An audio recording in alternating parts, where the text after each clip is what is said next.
Ya lo veíamos más temprano, Chile vive la peor sequía de su historia. Así lo informaron desde el gobierno, el que anunció una batería de medidas para enfrentar la crisis hídrica, pero que no incluye la idea de racionalizar el agua potable. Bueno, justamente queremos hablar sobre la importancia de cuidar este recurso. Para ello estamos junto al profesor Nicolo Gligo, director del Centro de Análisis en Políticas Públicas del Instituto de Asuntos Públicos de la Universidad de Chile. Profesor, gracias por acompañarnos. Muy buenos días. Gracias por la invitación. A ver, ¿cómo dimensionar la sequía que estamos viviendo? Las autoridades han dicho es la peor, son 11 años con baja precipitación, pero ¿cómo se pone esto en contexto? ¿Es efectivamente la peor de la historia?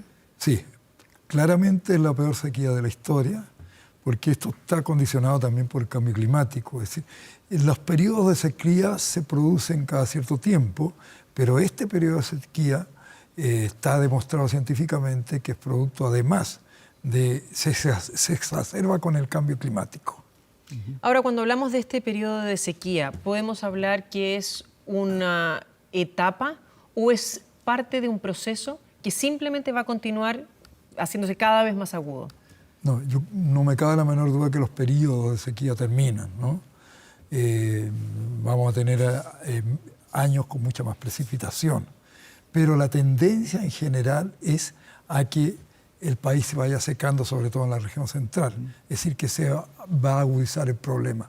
Pero el problema se agudiza no solo por las condiciones naturales, sino que se agudiza también por una cuestión fundamental, que es el uso que le estamos dando al suelo. No hay una demanda de agua como existía antes. Ahora hay mucha más demanda de agua. La agricultura se ha intensificado en la parte frutícola, ha multiplicado por 4 o 5 la demanda de agua de los 9 principales productos frutícolas. Por lo tanto, hay una situación diversa a la que teníamos tiempo atrás. En conclusión, la sequía va a ser más grave en sus efectos. Ahora, es momento de sincerar la situación y a través de eso los comportamientos. Se lo pregunto por lo siguiente, porque habitualmente estamos en referencia al año normal, el agua caída en un año normal a la fecha, pero esa normalidad, hay algunos especialistas que dicen que ya no es tal. Y que, por ejemplo, acá en la región metropolitana, donde se hablaba de un clima mediterráneo, ya estamos en un clima semidesértico y que debiéramos acostumbrarnos a aquello a través de el cuidado del agua, el no tener grandes prados, grandes jardines, espacios públicos que debieran ser de una condición diferente. ¿Qué opina usted al respecto?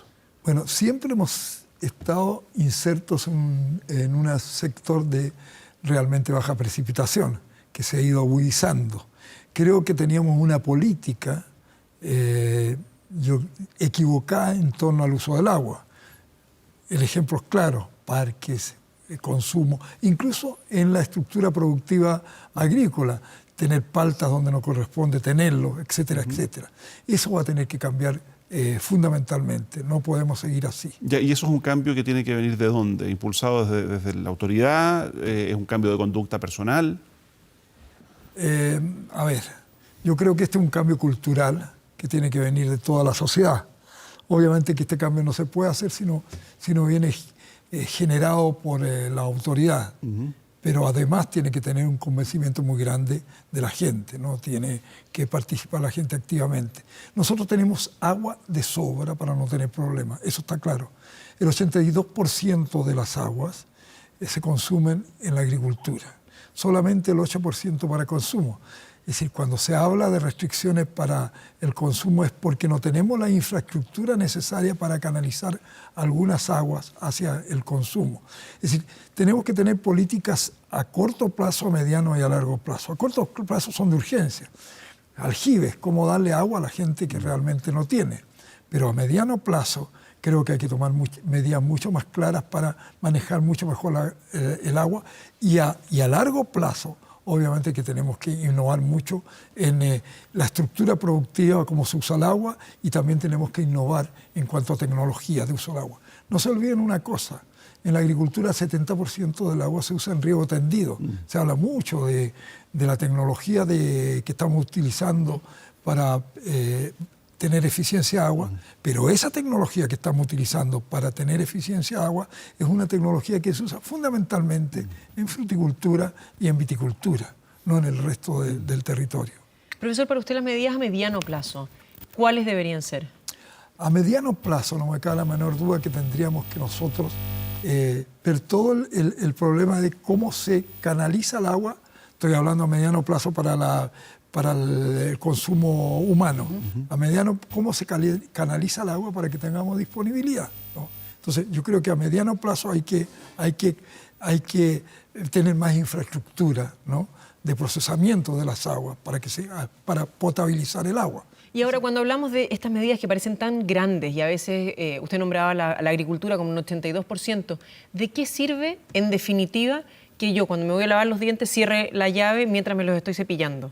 Que es la típica solicitud que se hace, que las duchas sean más cortas. Bueno, este país está lleno de todas estas cosas que son nada más que mitos, marketing para empresas a veces. Sí, yo creo que eso sirve, contribuye mínimamente, pero lo fundamental no está siendo abordado. Nosotros vemos, voy a poner un ejemplo muy claro, que estamos llenos de políticas porque está de moda ahora el cambio climático y que hay que mitigar el cambio climático. Y nosotros en este estudio que tenemos sobre el estado del medio ambiente en Chile, vemos que nada de eso se puede hacer si no tenemos una política diferente con el uso de los recursos. Todo pasa por el uso de los recursos. La tendencia a la pérdida de carbono por mal uso del suelo, la tendencia a la pérdida de carbono por deforestación. Son 20, 30 mil hectáreas al año que estamos deforestando, ¿no?, que estamos incendiando otras 20.000 más. Todo eso está influyendo para que realmente nosotros, todas las medidas que se vayan tomando van a ser medidas paliativas. Nada más. Sí, usted habla, perdón, de este informe que es el Informe País sobre el Estado del Medio Ambiente en Chile, que es un documento que se elabora desde la Universidad de Chile y está disponible, me decía antes de la entrevista, a través de la web, ¿no? De la página web. Este está disponible en la página web, es el séptimo. Nosotros empezamos en 1999, tenemos 7 ejemplares. El anterior estuvimos acá mismo hablando sobre un término que se decía Chile se achica. Y se achica el 2015, ahora el 2018 comprobamos que se sigue achicando el país. ¿Cómo es esto que se achica? Se achica porque tenemos menos agua, tenemos menos bosques, tenemos menos recursos del mar. No se olviden que de las 27 pesquerías hay 8 colapsadas y 11 sobreexplotadas en Chile, ¿no? Tenemos menos biodiversidad. De la biodiversidad calificada, el 62% tiene algún grado de amenaza. Es decir, Chile se sigue achicando y la base de nuestro desarrollo son nuestros recursos naturales. Profesor, cuando tienen estos informes, nos dice ya, han hecho varios, ¿qué tanto se escucha de parte de los distintos gobiernos para tomar decisiones en políticas públicas a la academia? Porque muchas veces, ¿qué tan relevante va a poder ser eso en que mejoremos la situación que está viviendo el país? Es decir, nosotros creemos que es fundamental que se considera. Si no se Pero considera, lo escuchan, esa es mi pregunta. Sí, claro que es fundamental. Fundamental. Lo que no se considera es lo que estamos haciendo en este momento. Ciencia ficción. Todos los programas, no todos, pero una importante masa de los programas que se está haciendo para mitigación y adaptación climática, sencillamente no son adecuados, porque no se basan en las tendencias. Ejemplo, parten de la base que los recursos son constantes y los recursos van disminuyendo y disminuyen año a año. Voy a poner el puro ejemplo de los bosques. Si nosotros pensamos al 2050, ¿no?, es decir, 30 años más, vamos a tener 600.000, 800.000 hectáreas de bosques menos. Entonces no pueden estar pensando lo que va a pasar al 2050 con la cantidad de bosques que tenemos ahora. Pero eso no es considerado, las tendencias no son consideradas. Hemos perdido 7 millones y tanto de suelos por erosión grave y muy grave. Es decir, el 24% del territorio está con erosión grave y muy grave. Y eso nadie lo considera. Consideran que sencillamente tenemos una oferta de suelo, y esa es. Y la misma la vamos a tener el 2010, el 2020, el 2050 o el 2100. Y eso no es así. Eso no es. Por lo tanto, muchas de las cosas que se están haciendo, incluso todas estas cosas de carbono cero, es ciencia ficción. ¿Por qué? Es ciencia ficción porque parten de la base de que no hay deterioro de los recursos. Voy a poner un ejemplo, voy a poner el mismo ejemplo de los bosques. Se habla de que se va a mitigar el problema del cambio climático con el manejo de 100.000 hectáreas de bosque nativo y con la plantación de otras de 100.000 hectáreas de bosque preferentemente nativo, ojalá sea nativo, preferentemente nativo. Bueno, eso va a significar la cifra de 15.000 kilotoneladas, etcétera, etcétera. Bueno, nosotros hicimos un cálculo, que a partir del año 2030, esa compensación, esa mitigación que se hace, ¿no?, se multiplica por 7 lo que vamos perdiendo anualmente si manejamos mal el suelo y el agua. Es decir, eso está mitigando solamente la 7ª parte de lo que vamos perdiendo, entonces vamos para atrás. Entonces, por eso que esto no funciona. No funcionan con estos panoramas que son falsos y le falta la información básica fundamental, que son cómo estamos los recursos y cuál tendencia tenemos. La mitigación, es decir, el llegar a carbono cero va a tener que ser una consecuencia del buen manejo de recursos y no al revés. No ponernos carbono cero como una meta.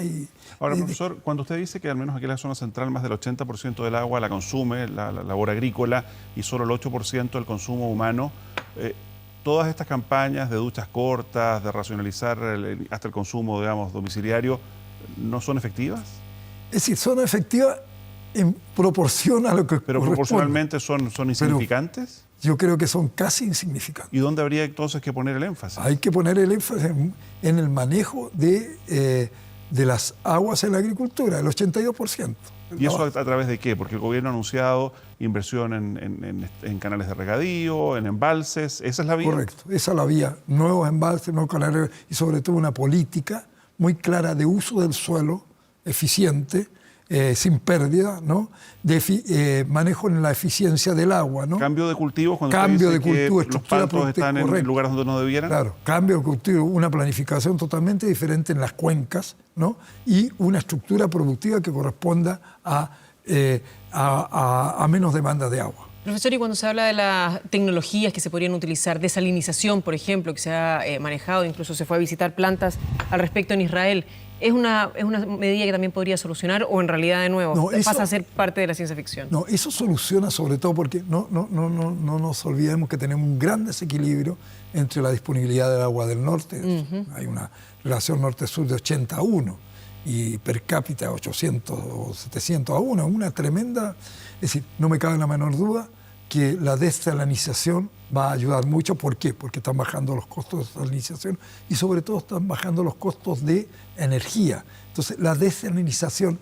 A ver, yo estoy claro en decir que yo no creo en la carretera sur a norte. No, la carretera tiene que ser, ¿no?, la carretera del mar por los valles hacia la cordillera, la carretera de agua desalinizada, básicamente. Pero eso lo está financiando básicamente la minería, digamos, eso por lo la va haciendo la necesidad minería, además que tiene de agua. Por la necesidad de agua, pero también puede ser una buena política, con una buena política pública, hay que fomentar eso. Eso es una buena solución para los valles y para la agricultura de valles. Podría ser. Y para quienes hablan que podría alterar los medios ambientes y las estructuras que hay en el mar al sacar el agua, desalinizarla y alterar el medio ambiente que hay en ese lugar y que va a generar otra problemática entonces. No, yo creo que eso es un error científico, porque el poder de dilución que tiene el mar es tremendamente amplio. Eso no tiene ninguna importancia. Es como decir un iceberg equivale a un iceberg que pongamos esa agua y lo pongamos ahí y lo metamos desde el mar hacia adentro, ¿no? No hay ninguna relación con eso. Muy bien, pues profesor Nicolò Gligo, muchísimas gracias por habernos acompañado esta mañana. Bueno, muchas gracias y les pido que realmente vean en profundidad lo que está pasando. Sí. Muchas gracias. Muy bien, pues aquí nos quedamos con esto, muy amable. Que esté muy bien, buenos días. Buenos días.